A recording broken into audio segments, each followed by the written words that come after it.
ಈಗ ರಾತ್ರಿ 11 ಗಂಟೆ ಆಗ್ತಾ ಇದೆ. 11 ಗಂಟೆಗೆ ನಿಮಗೆ 99 ವೆರೈಟಿ ದೋಸೆ ತಿನ್ನಬೇಕು ಅಂತ ಹೇಳಿದರೆ ನಾಗರಬಾವಿ ಅರಳಿ ಮರದ ಕೆಳಗಡೆ ಆಶಾ ಅಮ್ಮನವರು ಇರ್ತಾರೆ. ಅಲ್ಲಿಗೆ ಬಂದರೆ ನೀವು ಸಾಯಂಕಾಲ ಇದು 5:30ಯಿಂದ 11:30ವರೆಗೆ ಶುರು ಇರುತ್ತೆ.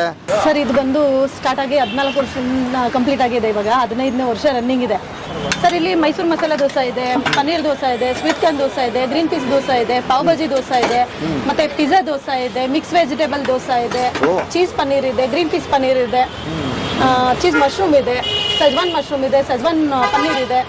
ಆ ಥರ ಎಲ್ಲ ವೆರೈಟೀಸ್ಗಳಿದೆ ಸರ್. ಜೀವನ ಮಾಡಬೇಕಂದ್ರೆ ಇನ್ನೊಬ್ಬರ ಮೇಲೆ ಡಿಪೆಂಡ್ ಆಗಿ ನಾವು ಹೆಣ್ಮಕ್ಳು ಕೂತ್ಕೊಂಡ್ರೆ ಆಗಲ್ಲ ಸರ್. ಮನೇಲಿ ಗಂಡನ ಮೇಲೆ ಡಿಪೆಂಡ್ ಆಗಿ, ಇಲ್ಲ ತಂದೆ ತಾಯಿ ಮೇಲೆ ಡಿಪೆಂಡ್ ಆಗಿ, ಇಲ್ಲ ಬ್ರದರ್ಗಳ ಮೇಲೆ ಡಿಪೆಂಡ್ ಆಗಿ ಕೂತ್ಕೊಂಡ್ರೆ ಆಗಲ್ಲ. ನಾವು ಹೋಗಿ ದುಡಿಬೇಕು, ಕಷ್ಟಪಟ್ಟು ದುಡಿದ್ರೇನೆ ನಾವು ಮುಂದೆ ಬರೋದಕ್ಕೆ ಸಾಧ್ಯ. ಈಗಿನ ಬೆಂಗಳೂರಲ್ಲಿ ಇರೋ ವ್ಯಾಲ್ಯೂಗೆ ಏನೂ ಮಾಡೋಕ್ಕಾಗಲ್ಲ.